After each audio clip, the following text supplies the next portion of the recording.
This is a trade na tinay ko kahapon kay NAS 100. And for today's video is we will be doing a trade breakdown. So I will explain ano yung mga reasons bakit ko tinake yung trade setup na to. Alright, let's start. So looking at the 1-hour chart, as you can see, this is a reversal type delivery na trade setup. So why is this a reversal type? Kasi we are against the bullish dealing range sa 1 hour. As you can see, yung bullish, yung order flow natin sa 1 hour is currently bullish kasi we have this bullish dealing range.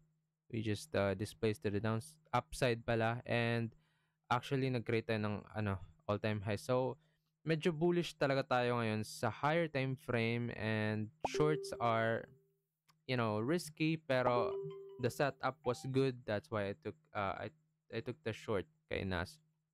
So alright, so kahapon yung price is nandito before market open. Before 9:30 open, price was here.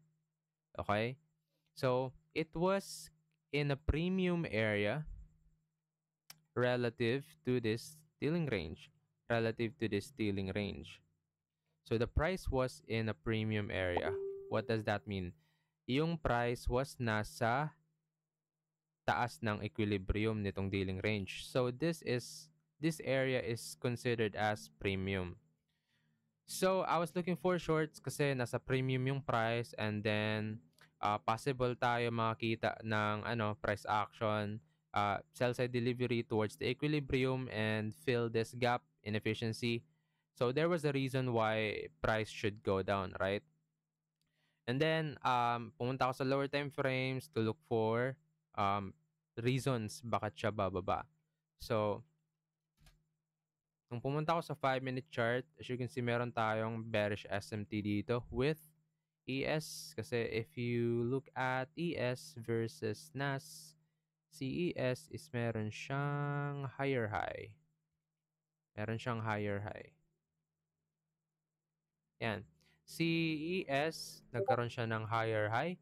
Si Nasdaq is nagkaroon siya ng lower high. So that is a crack in correlation. That means we can possibly see a reversal.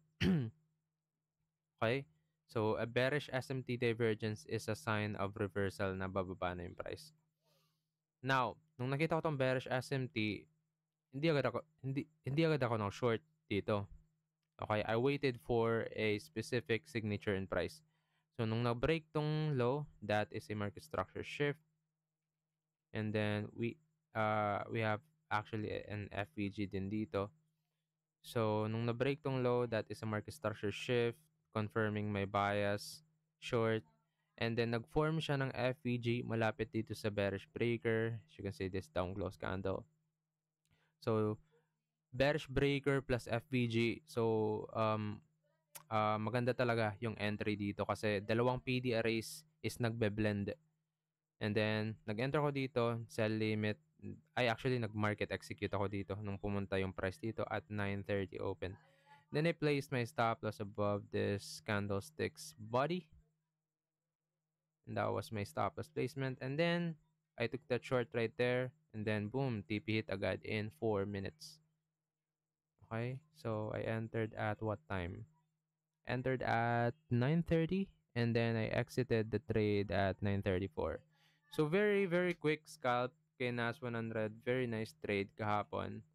And I was satisfied with my execution. Very, very, very, very good. Very precise yung entry and exit. So very nice execution. And here's the proof that I took that short. As you can see, here's the trade kay US 100. Nag-short ako. Ito yung opening price, SL, tapos ito yung TP. And then ito yung profit. Okay? So, yeah, that is the trade breakdown dito sa trade setup na to. And hope you guys learned something from this video. If you did, then please like, comment, and share this video. And I will see you guys in the next video. Peace out.